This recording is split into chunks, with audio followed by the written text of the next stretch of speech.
Chers amis, bonjour. Nous sommes heureux de vous retrouver pour une nouvelle étude. Le sujet de ce matin est un sujet très important. C'est un sujet qui est important pour tout ce qui vit sur la terre.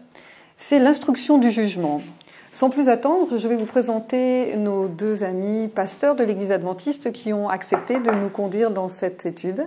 Je nommerai Ralph Sitchin et José Boulet. Je vous remercie tous les deux d'être avec nous et puis je vais demander à Ralph de prier pour nous. Éternel notre Dieu, nous voulons te remercier pour ce temps d'étude. Donne-nous ton Esprit Saint, éclaire-nous et que nous puissions comprendre cette notion du jugement et te donner gloire et te remercier pour ta justice, ton amour. Au nom de Jésus. Amen. Je crois que vous serez tout à fait d'accord avec moi si je vous disais qu'on n'entre pas dans un tribunal sans un petit pincement. Que l'on soit coupable ou pas d'ailleurs, c'est un moment difficile et c'est une expérience qui ne laisse pas indifférent. Je voudrais, pour commencer, que nous puissions étudier ensemble, dans cette question du jugement, s'il y a jugement, qui sont les antagonistes et pourquoi y a-t-il un jugement dont nous parlent en particulier Daniel 7 et Daniel 8 dans la Bible? Dans l'Ancien Testament, le jugement est toujours lié à Dieu en premier, parce que puisqu'il est juste, il est juge, il fait justice, même l'homme crie toujours à Dieu pour la justice. Abraham et tous les hommes de l'Ancien Testament. Et puis, cette notion du jugement, nous voyons dans Genèse 18, il est le juge de toute la terre. Dans Deutéronome 32, le verset 4, tous ses voies sont justes. Donc, on ne peut pas concevoir un Dieu juste sans jugement. Sinon, un Dieu, il devient un Dieu tolérant. Et je dirais aussi deux choses. La première, c'est lorsqu'on regarde tout ce qui se passait dans le sanctuaire, il y avait aussi un cycle qui se terminait par le Yom Kippour, le jour du jugement. Donc, tout ce cycle se termine par un jugement, c'est-à-dire que le peuple aura gain de cause ou pas vis-à-vis de ce Dieu. Et lorsqu'on lit la parole de Dieu, pratiquement dans quasiment tous les livres, on parle du jugement. C'est-à-dire que, pas comme quelque chose d'effrayant, mais comme, je dirais, un moment attendu.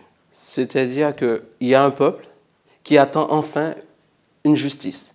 Donc, lorsqu'on parle de jugement, le mot jugement peut être rude, mais on va plutôt parler aussi de justice. Le jour de la justification, de la justice. Le jugement serait donc une libération? Une libération, exactement, liée à la justification, la notion de justice, liée à la libération, liée aussi aux récompenses. Liée aux récompenses. Mais dites-moi, est-ce que... Ou à la punition aussi. Ou à la punition. Est-ce que cette justice, ce jugement, intervient sans une période préalable, sans une étude? Comment ça se passe exactement? Il y a dans la Bible cette notion du Dieu vivant et puis des idoles. Cette notion de caprice des dieux païens, on ne sait pas pourquoi le jugement est favorable ou pas. Dieu a besoin de cette notion Dieu juge, et puis il y a cette notion de ce Dieu qui n'est pas capricieux, qui ne fait rien, en somme, à huis clos. Jamais dans la Bible, Dieu fait quelque chose à huis clos. C'est toujours quelque chose devant l'univers. Oui, finalement, c'est Dieu qui est jugé, mais nous voyons bien que cette sentence ne tombe pas comme un coup près. Il y a une période avant ce jugement, et nous le voyons très bien dans Genèse 3, cette même approche, Dieu l'a avec ses enfants. Qu'est-ce qui se passe dans le jardin d'Éden quand Dieu revient voir Adam et Ève après le péché? Prenons Genèse 3 à partir du verset 8. Quand ils entendirent la voix de l'Éternel, Dieu en train de parcourir le jardin vers le soir, l'homme et sa femme se cachèrent loin de l'Éternel, Dieu, au milieu des arbres du jardin. Cependant, l'Éternel Dieu appela l'homme et lui dit, « Où es-tu » Il répondit, « J'ai entendu ta voix dans le jardin et j'ai eu peur, parce que j'étais nu. Alors je me suis caché. » L'Éternel Dieu dit, « Qui t'a révélé que tu étais nu? Est-ce que tu as mangé du fruit de l'arbre dont je t'avais interdit de manger ?» L'homme répondit, « C'est la femme que tu as mise à mes côtés qui m'a donné de ce fruit, et j'en ai mangé. » L'Éternel Dieu dit à la femme, « Pourquoi as-tu fait cela ?» La femme répondit, « Le serpent m'a trompé et j'en ai mangé. » Alors que se passe-t-il là, dans ce questionnement de Dieu vis-à-vis de l'homme et de la femme? Qu'est-ce qu'il cherche? Comme tu viens de dire tout à l'heure, Dieu ne vient pas en donnant un verdict. Et c'est ce qui se passe aussi dans n'importe quel tribunal. Lorsque quelqu'un est accusé, il y a différentes phases, il y a 3 phases notamment. La première phase, c'est la phase où on pourrait dire c'est d'instruction. C'est-à-dire que aller comprendre le cœur du problème. Qu'est-ce qui a fait? Ensuite, c'est une fois qu'on a toutes les preuves, on a tout, il y aura maintenant une sentence. Et ensuite, après la sentence, ça ne s'arrête pas là. Il y aura aussi l'application de cette sentence. Donc, on peut parler de 3 moments clés, 3 moments différents. Et lorsqu'on regarde pour Genèse, à ce moment, pour Adam et Ève, là, c'est la période où on pourrait dire que c'est le moment d'instruction. C'est l'enquête, en fait. Dieu fait une enquête parce qu'il fait, à travers cette enquête, réfléchir. Non pas parce que lui ne sait pas ce qui s'est passé, c'est parce que vraiment pour mettre tout l'univers au clair sur les faits. Et dans la Bible, le refrain du livre de l'Apocalypse, et puis même dans les livres des psaumes, on dit « Ô Dieu, que tu es juste, tes jugements sont justes, tu es un Dieu de justice. » Donc, si Dieu faisait tout en catimini, seul, à huis clos, on n'allait pas pouvoir faire cette déclaration de cette justice de Dieu. Puis aussi, je voudrais ajouter par rapport à cela, l'apôtre Paul nous invite à ne pas juger les uns les autres. Pourquoi? Parce qu'il y a un paramètre qui nous échappe. C'est-à-dire, on va s'arrêter plus sur l'extérieur, mais le mobile, le fondement même, l'origine, ce qui est caché dans le cœur, seul Dieu peut voir. Donc, il est important que lorsque c'est Dieu qui fait cette instruction, lorsqu'il fait cette investigation, il va pouvoir révéler, faire ressortir ce que les autres ne peuvent pas voir, donc ce qui est dans le cœur même de l'homme.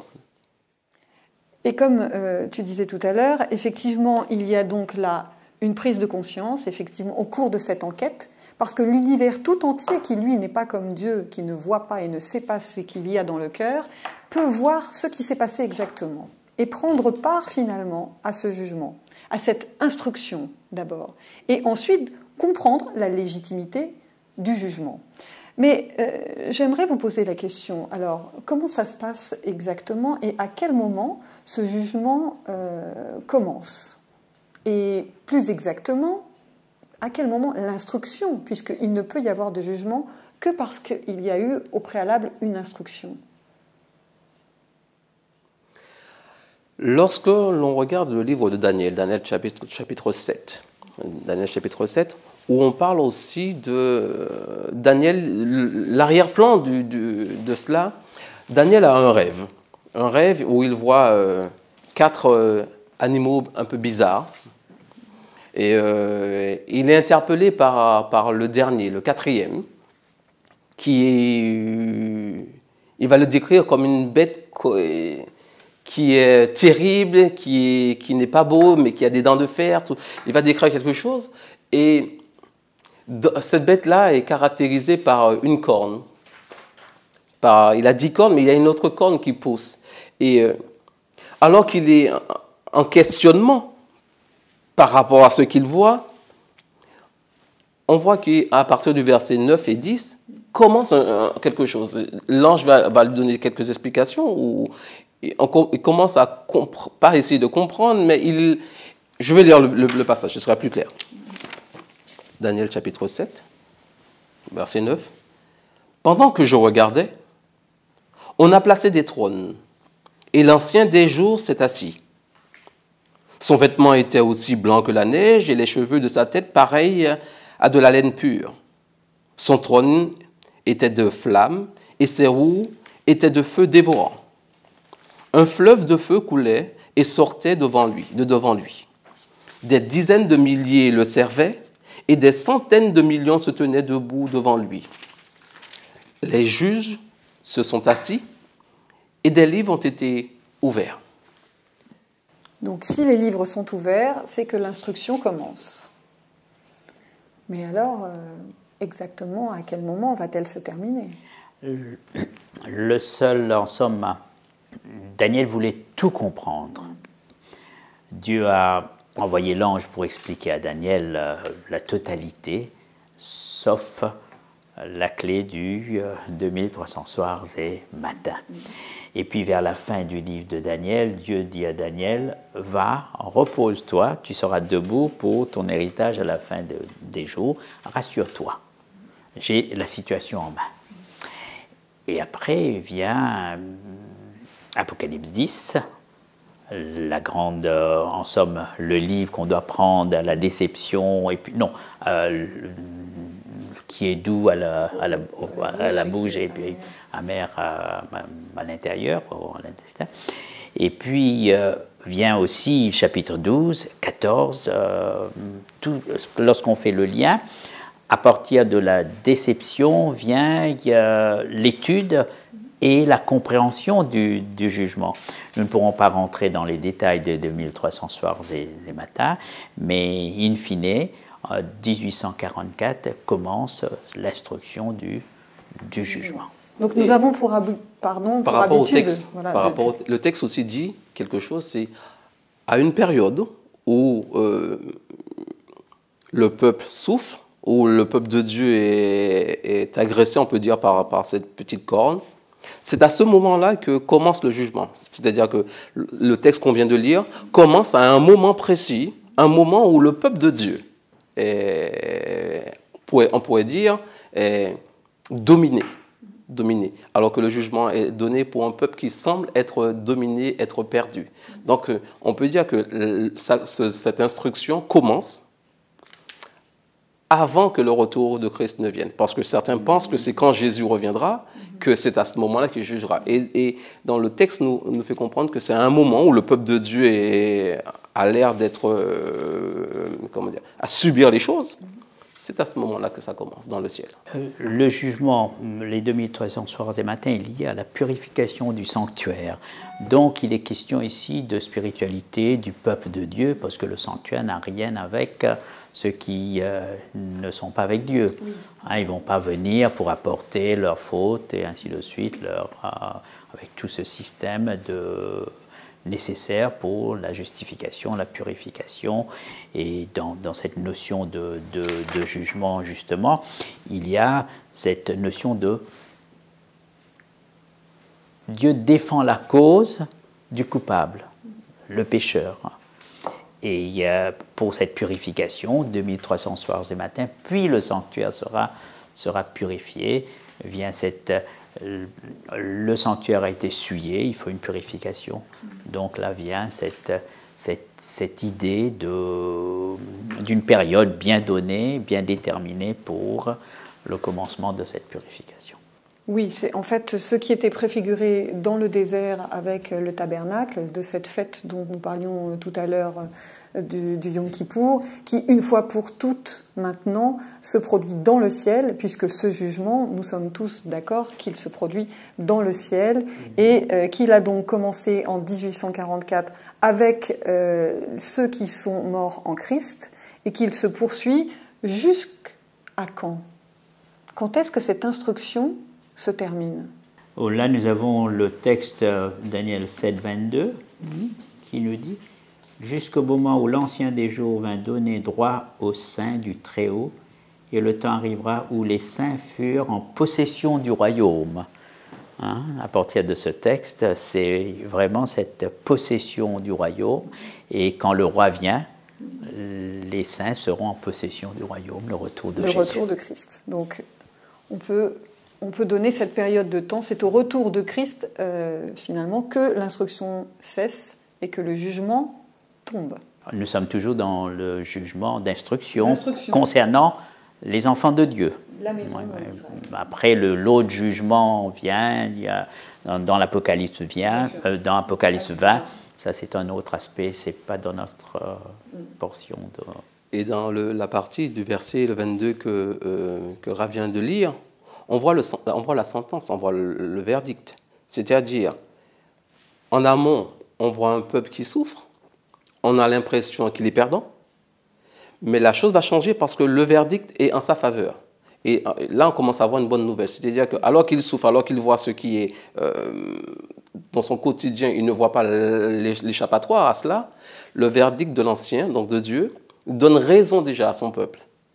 Donc le verdict donne déjà, c'est une bonne nouvelle pour ceux qui appartiennent à Dieu, parce que l'Ancien des jours leur donne la cité. Alors, toutes ces choses, jugement, instruction, sont quand même de nature à nous interpeller et peut-être même pour certains à nous faire peur. J'aimerais qu'on aille plus loin. José vient de nous introduire dans ce que nous appelons la bonne nouvelle, le jugement, libération, et en particulier, prenons Psaume 96, et dans ces versets 11 à 13, que les cieux se réjouissent, que la terre soit dans l'allégresse, que la mer retentisse avec tout ce qu'elle contient, que la campagne s'égaie avec tout ce qu'elle renferme, que tous les arbres des forêts poussent des cris de joie devant l'Éternel, car il vient pour juger la terre, il jugera le monde avec justice et les peuples selon sa fidélité. Cette bonne nouvelle, finalement, elle est pour tous. Pour tous, oui, mais avec un bémol, parce que dans Daniel 2, il y a la petite corne. Ce n'est pas une bonne nouvelle pour la petite corne, hein, parce que là, il y a un jugement défavorable pour une certaine catégorie et favorable pour une autre catégorie. Et maintenant, c'est là où vient peut-être cette difficulté d'accepter le jugement investigatif, parce qu'on dit, mais où est l'amour du Christ, où est l'amour de Dieu? Il y a une certaine incohérence. D'un côté, ces mêmes personnes vont accepter la doctrine de l'enfer, le feu éternel. Là, plus question peut-être pour la justice et l'amour de Dieu, mais pour le jugement investigatif, à ce moment-là, on dit on ne peut pas opter pour ce jugement d'instruction parce qu'il y a la justice du Christ. Mais la justice du Christ n'est pas applicable dans Daniel 7 ou dans le livre de l'Apocalypse pour la bête et l'image de la bête. Mais nous avons eu du temps pour voir Dieu à l'œuvre. Donc quand son jugement intervient, il doit être une bonne nouvelle, en tout cas pour ceux qui ont accepté et qui vont être définitivement libérés du joug du péché. Maintenant, il y a cet aspect de cette justice de Dieu. On a évoqué Genèse 3 pour montrer que Dieu vient non pas pour condamner, mais pour apporter une solution au problème du péché de cette vie éternelle qu'on va proposer à Adam et Ève. Mais juste après Genèse 6, nous voyons l'application du jugement au point de vue déluge, ainsi de suite, Sodome et Gomorrhe et la suite, nous montre justement que Dieu ne prend pas le coupable pour innocent. Nous sommes tous coupables, mais il faut que le coupable puisse reconnaître et demander pardon, et il y a une seule solution au problème du péché: le pardon de Dieu, la justice du Christ. Au verset 26 et 27, toujours de Daniel, chapitre 7, là on voit l'application du jugement. Puis, le jugement viendra et on lui retirera sa domination, elle sera définitivement détruite et anéantie. Le royaume, la domination et la grandeur de tous les royaumes présents sous le ciel seront donnés au peuple des saints du Très-Haut. Son règne est un règne éternel et tous les dominateurs le serviront et lui obéiront. Qu'est-ce que je vois au travers de ce passage? Le problème du péché, à un moment, doit cesser. Et Dieu a quelque chose de prévu pour tous ceux qui sont en son Fils. Il a prévu ce qu'on appelle l'évangile, la bonne nouvelle, un moyen de sauver l'homme. Maintenant, ce jugement deviendra quelque chose de terrible pour ceux qui décident délibérément de ne pas se mettre dans le comment Dieu sauve. Maintenant, tous ceux qui appartiennent à Christ, tous ceux qui acceptent cette justice, tous ceux qui acceptent ce que Dieu a réalisé pour pouvoir les sauver, la Bible nous dit qu'ils n'ont rien à craindre. Pourquoi? Parce qu'il n'y a pas d'autre solution que la domination soit donnée aux puissances du Très-Haut, c'est-à-dire au Christ et à ceux qui sont avec lui. Pourquoi? Parce que le mal doit être détruit. Et c'est pour ça que Dieu insiste pour nous faire comprendre que d'obéir, d'aimer, de rester dans le plan que lui, il a fait pour pouvoir nous sortir de là. C'est-à-dire, c'est l'aboutissement final. Ce jugement, c'est enfin, on peut dire pour ceux qui sont en Christ, c'est leur soupir. On a envie qu'enfin qu'on vive autre chose. Et pour vivre cette autre chose, il faut mettre un terme à tout, au mal. Et le jugement, ce qu'on appelle le jugement, c'est, pour ainsi dire, enfin ce que les élus recherchent, attendent. Pourquoi? Parce que ce n'est pas leur propre justice qui va les sortir de là. C'est la justice en celui en qui ils se confient. Et c'est ce qu'on dans le livre de Zacharie chapitre 3, on voit un moment qu'il y a l'accusateur qui est en train de dire « il ne mérite pas » et lorsqu'il accuse Josué. Et c'est la justice de Dieu qui est en train de recouvrir. Donc, le jugement devient une bonne nouvelle. Pourquoi? Parce que, enfin, concrètement, on va pouvoir vivre ce qu'on a cru par la foi. On a cru au plan de Dieu, une justice qui nous donne en Christ, et enfin, on va pouvoir le voir. Donc, les enfants de Dieu, ceux qui sont en Christ, ceux qui ont la foi, soupirent après ce jour. Donc, ce n'est pas quelque chose de péjoratif pour eux. On ne peut pas comprendre la justification en dehors de la croix.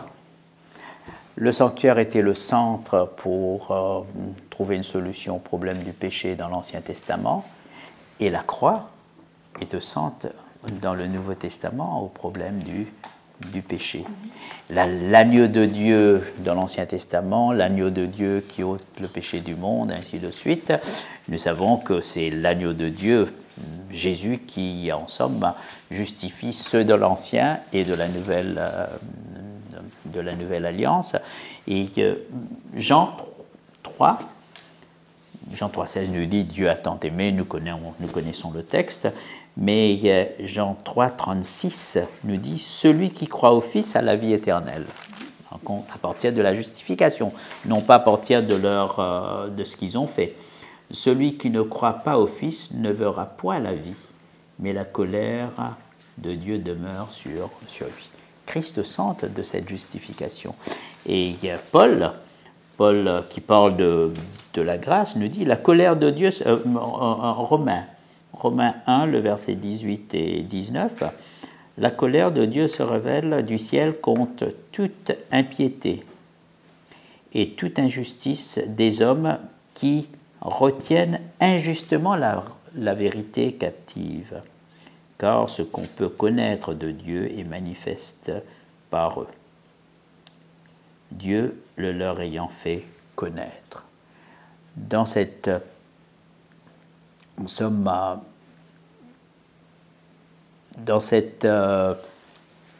délibération, coupable ou non coupable, Dieu n'est pas jugé.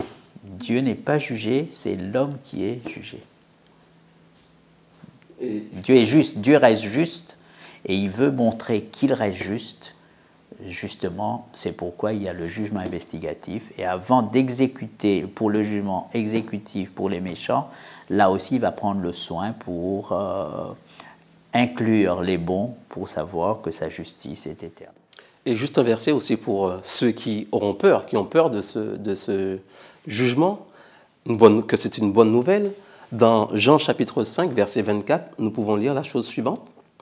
En vérité, je vous le dis, celui qui écoute ma parole et qui croit à celui qui m'a envoyé a la vie éternelle et ne vient pas en jugement, mais il est passé de la mort à la vie. C'est-à-dire que si j'accepte ce que Dieu a fait pour que je sois avec lui, il est en train de me dire, n'aie pas crainte du jugement, parce que c'est le temps où je te donne justice. Je donne justice à ta foi. En somme, le jugement nous démontre comment Dieu traite le problème du péché. Sans vraiment le jugement, il ne peut pas y avoir une manifestation de la justice de Dieu. En fait, nous voyons que le jugement est un moyen pour Dieu de montrer son caractère d'amour, de démontrer finalement qu'il avait raison et que celui qui s'est opposé à lui, celui qui est le responsable de ce grand conflit dans lequel nous sommes depuis 6000 ans, finalement va être complètement anéanti parce que cette investigation va se passer aux yeux de toute la terre et que du plus petit au plus grand, personne n'aura été épargné, tout le monde aura vu la justice de Dieu s'appliquer dans la vie de ceux qui ont confiance en lui, de ceux qui lui ont donné leur vie, de ceux qui ont foi et de ceux qui ont accepté la justice de Christ comme étant la leur. En fait, on ne peut être sauvé que par les seuls mérites de Christ. Ce n'est pas mon œuvre, ce n'est pas ce que je ferai qui me sauvera, mais c'est ce que Christ a fait pour moi. Donc merci de nous avoir conduits dans cette étude, de nous avoir éclairés. J'espère que ce texte de l'instruction du jugement est un peu plus clair pour vous et nous attendons sur de prochaines études. À très bientôt. Merci beaucoup. Au revoir.